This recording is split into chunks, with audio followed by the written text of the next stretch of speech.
Of all the great new Pixel 10 phones, the Pixel 10 Pro XL is my top pick thanks to its incredible display, longer battery life and increased storage capacity. It has all the amazing features you'll find on the Pixel 10 Pro but with more room to get things done and have fun. I see room for improvements, but the Pixel 10 Pro XL is the most satisfying, refined Android phone you can buy today. The Google Pixel 10 Pro XL is the Pixel phone to buy this year. The Pixel 10 Pro can match the Pro XL on the most important features, but the benefits of the larger display, along with a couple of features that are simply better on the XL device, make the Pixel 10 Pro XL my favorite of the new Pixel family, and the phone I would recommend first but not last. I feel confident recommending the Pixel 10 Pro XL above the rest and above any other Android phone you can buy right now because I spent the last year using the Pixel 9 Pro as my primary work phone. That means I know exactly why the Pixel is a great phone for being productive, but I also know that I wish I would had a bigger screen than the 9 Pros. The Pro XL will be my primary device this year for sure. If you haven't checked out a Pixel phone in a while, you really should head to a store and get your hands on one. The latest Pixel 10 Pro XL is polished and well built with a refined look and gorgeous materials and color combinations. It's a much nicer looking phone than the latest iPhone 16 Pro Max, and it delivers on a number of features Apple hasn't been able to match. Google's AI features are the most advanced on any smartphone and often most unobtrusive. The newest AI features like Magic Q and the live translation don't feel pushy or overblown, and they don't produce embarrassing or useless results. Google is pushing AI into the background as a silent helper where it should be. Of course, all of the new Pixel 10 series phones have Google's advanced new AI features like the live translator that not only converts your language into another tongue, it also speaks with a voice that sounds remarkably like yours.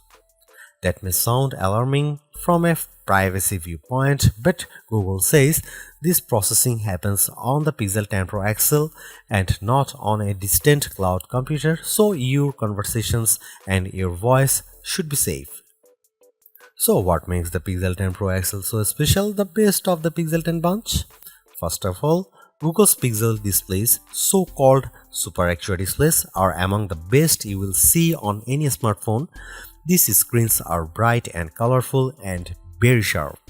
When the screen is this good, I want as much screen as I can get, so I prefer having the larger XL display at 6.8 inches. It's 0.5 inches bigger diagonally than the Pixel 10's display, and that equals 13 square centimeters of extra screen space. The Pixel 10 Pro XL also has the largest battery of all the new Pixel phones, and that equates to the longest battery life, both in my real-world testing and our battery rundown test. It wasn't a massive difference. The Pixel 10 Pro XL only lasted an hour longer than the Pixel 10, still every bit helps. The Pixel 10 Pro XL also charges faster than any other Pixel 10 device, whether you are charging wirelessly or with a USB-C cord. If you have a 45-watt charger, the Pixel 10 Pro XL can charge that fast compared to the 30-watt charging on the other two Pixel 10 phones. The Pixel 10 Pro XL can also use faster wireless charging. Again, it's not a huge difference, but every detail matters. The biggest benefit for me is the combination of Google's winning Super Actua display with the Pixel 10 Pro XL cameras. If I am taking serious photos, I want the biggest viewfinder possible to get the right shot. The extra screen space on the Pro XL phones felt like a big advantage, and if photography is important to you, I'd recommend the Pro XL phone first. The Pixel 10 Pro has the exact same camera specs, but having the bigger Pro XL display helped me to take better shots. Are there other benefits to the Pro XL? Well, not really. It isn't any faster than the Pixel 10 Pro or even than the Pixel 10. In our benchmark tests, the extra RAM in the Pro models didn't seem to make much difference. Pixel phones still disappoint if you only care about the numbers. I don't rely on benchmarks, though the Pixel 10 Pro XL was satisfying and quick in almost every task. There was some lag on the camera, but most of other features, including the latest AI helpers, ran smoothly with no delays. Google has another winner with the Pixel 10 Pro XL and the whole Pixel 10 family. Between the premium design, the excellent software, and the advanced AI features, this is a phone that iPhone fans should seriously consider, and Galaxy owners should envy. I'll be keeping this phone close by, snapped to my MagSafe charging stand until an even better Pixel comes along. I remember the days when a new phone would cost the same but come with more storage and RAM than last year's model because component costs had decreased. This year's Pixel 10 Pro XL is more expensive than before and it comes with 256 GB of storage, but I'm not awarding Google any medals for giving the phone enough space. This phone should be cheaper. To be fair, 256 GB of storage is the right amount unless you play a ton of games or you shoot video with your phone at high resolution. There's a 1TB model available, but only serious enthusiasts need apply, and you know who you are. The color options this year are a bit drab. I like the moonstone color and the jade, but they aren't very exciting. My review unit is the porcelain white, which looks classy but a bit bland. Google also sent along a silicone case with magnets built in that matches the phone perfectly. If you want the 1TB storage option, it's only available in the black obsidian. The Google Pixel 10 Pro XL is the Pixel 10 Pro all blown up. It doesn't add any extra buttons or physical details. The two phones look identical, just at a different scale. That's a good thing because the Pixel 10 Pro is a great looking phone and it keeps the same exact design as the Pixel 9 Pro. That was my favorite phone of last year. If it ain't broke, don't fix it. I like the Pixel 10 Pro XL design even more than the latest iPhone 16 Pro Max. It feels just as refined as Apple's phone with fewer unnecessary buttons to get in the way. Does anyone actually use the camera control? I know I don't. To be fair, I don't use the temperature sensor on the back of the Pixel 10 Pro XL, but I can ignore that easier than a button. The color options are a bit professional and bland, but closer inspections shows more attention to detail than I would have expected from Google. The jade color of my Pro review sample, for instance, was matched with a light gold frame that looks barely glided. It's a gorgeous match. The speaker grills on the bottom of the phone are new and color matched to the frame you choose. It's a nice touch that most people won't ever notice. I have no complaints about the Pixel 10 Pro XL design except that I would like to see more interesting color options. Google at least matches its phones perfectly with its silicone case colors, and like the Pixel 10 phones, the latest cases have magnets inside that secure a very strong connection to any Pixel Snap or MagSafe accessories you might buy. Wow, I was expecting to be pleased with the Pixel 10 Pro XL's display, but this phone somehow looks even better than I anticipated. Google's Super Actua displays are among the best you will find on any smartphone. For the past few years, Google's new Pixel displays have been dominant, topped only by Samsung's best Ultra screen, and this year hasn't been disappointing at all. The Pixel 10 Pro XL is a joy to use in any situation. It's great in outdoor light, even for shooting photos or reading my social feeds. It's perfect for navigating in the car or on the street. It's a great phone for reading in the dark late at night or as a bedside lamp with the Pixel Snap screensavers. In fact, I like this display so much that I think it justifies paying more to have more of it. The Pro XL is the Pixel to buy not just because it has a bigger screen, but because the screen is so enjoyable that I want to have as much of it as possible. Whether I'm watching videos, taking photos, or playing games, the Pixel 10 Pro XL display is my favorite on any smartphone I own. The Google Pixel 10 Pro XL highlights Google's clean and well-designed interface. I love the Material 3 expressive interface design, as Google calls it Pixel version of Android. It's friendly without feeling cartoonish, and it packs plenty of useful widgets and tools that are easy to manage and don't hog my attention. With so much screen space, it was a joy to create AI wallpapers and populate my home screen with Google's sleek widgets. I let the phone set all of my icon and widgets colors to match my wallpaper, creating a unified theme, and the phone darkened the colors as the day went on, finally flipping to dark mode after sunset. That's the best of Pixel, a well-designed interface filled with just enough useful features to make the phone a tool you always want in your pocket. The Pixel 10 Pro XL will definitely remain my primary work phone after this review is published. It gives me simple customization and shortcuts that removes the clutter of apps from my home screen and surface just the information I need. I wish iOS was better at this. The Pixel 10 Pro XL also has some of the most useful AI features you'll find on a phone, and I am a big fan of Google's call screening tools. I can let Google AI answer when an unknown number calls, and it will give me a text transcript of whether my caller says, then I can decide whether to answer the call or not. This feature is only available on Pro Pixel models, and it's worth the upgrade if you take a lot of calls. Apple lets you make a contact card for yourself that will accompany your phone number when you share your details. Google lets you make the contact card for your contacts instead of having them do the work. That seems like a better solution since not everybody owns an iPhone and Apple's contact card don't work across platforms. Even Google's Daily Hub is more useful than other attempts I have seen.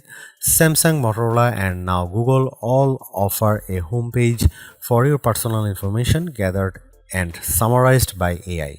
On my Galaxy S25 Ultra, the now brief page has been useless at best and oddly flippant at worst. On the Pixel 10 Pro XL, the Daily Hub offers more useful information, links I actually enjoy, and easy access to more information. There are still some odd and off-putting AI features, usually generative AI tools. The Recorder app, for some odd reason, offers a generate a musical background for your recordings. I don't really need a pop metal soundtrack for my business interviews. Thanks. Still, it's easy to ignore these oddities, and Google mostly doesn't shove its AI in your face. The Pixel 10 Pro XL and the Pixel 10 Pro have identical camera lenses and sensors, but I am calling the Pro XL the better camera phone because of the larger display and longer battery life. Both of those attributes are features that camera buyers look for, and they make a difference when shooting the pixels. The photos I got from the Pixel 10 Pro XL were fantastic, perhaps the best I have seen on any camera phone. The Pixel 10 Pro XL took photos with very accurate colors and plenty of details at every focal range. For night photography, it was no contest. The Pro XL took pics that looked like I had a professional flash gun attached, while the iPhone shots looked much darker and lacked focus. You can see plenty of AI help in the photos, but usually the results don't look fake or off-putting. The only downside to Pixel photography is Google's camera app. It's a nightmare. It's hard to use with settings that seem to conflict with each other. Adjust one setting like changing from 12 megapixel to 50 megapixel resolution, and a handful of other settings suddenly go dark without warning. Here you can see some camera samples of the new Google Pixel 10 Pro XL.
The Pixel 10 Pro XL's performance is the phone's only real letdown, and even though it didn't make a difference most of the time, at key moments the phone struggled to keep up. The gap between Pixel performance and the rest of the smartphone world isn't shrinking, it's getting bigger and uglier every year. The Pixel 10 Pro XL had no trouble navigating the Android menus and launching apps as quick as can be, but not every feature was so smooth. I had trouble in the camera app, especially when I changed to the higher 50 megapixel resolution. The camera sometimes stalled after I hit the shutter button and made me wait for a few moments until I could snap my next shot. That's a huge disappointment, and I don't know any other phone outside cheap bargain options that fails to perform basic tasks this manifestly. I can press the shutter button on my OnePlus 13 as fast as my finger can fly, and it never misses a beat, likely thanks to the Qualcomm Snapdragon 8 Elite chipset inside. Qualcomm has a superior platform this year, and phone makers who don't use the latest Elite options are being left behind in more ways than one. I no longer think the Tensor G5 is good enough for the Pixel 10 Pro XL. It isn't. It can't keep up with the latest Android software and features, and it's time for Google to rethink its platform strategy. Google's made a few but effective upgrades to the Pixel 10 Pro XL. It's a masterclass in efficiency, changing and improving just enough to stay almost the top of the pack in the most areas. The display's brightness is unmatched, and the camera's ultra-wide perhaps aside offer a balanced natural look that I can see a lot of people liking. It's unfortunate the Pixel 10 series is still the lowest powered of the flagship phones on sale today and lags behind its main rivals on battery efficiency. Hopefully, access to Google's latest AI tools makes up for that for anyone who decides to take the plunge, although perhaps give it a couple of months if this is your primary reason. Hopefully by then the seemingly incomplete Magic Q and the preview version of the camera coach will have been made whole. The Galaxy S25 Ultra may still be a better pick for you if you want more power and power efficiency from your phone. The Pixel 10 Pro may also be a better fit than the XL, considering you only sacrifice display size and battery life for a cheaper phone that's otherwise just as capable as its large sibling. But the Pixel 10 Pro XL is the most capable of competitive of Google's latest batch of phones. If you are buying a phone right now and want best-in-class software combined with top-tier hardware, this Pixel is probably the one to pick.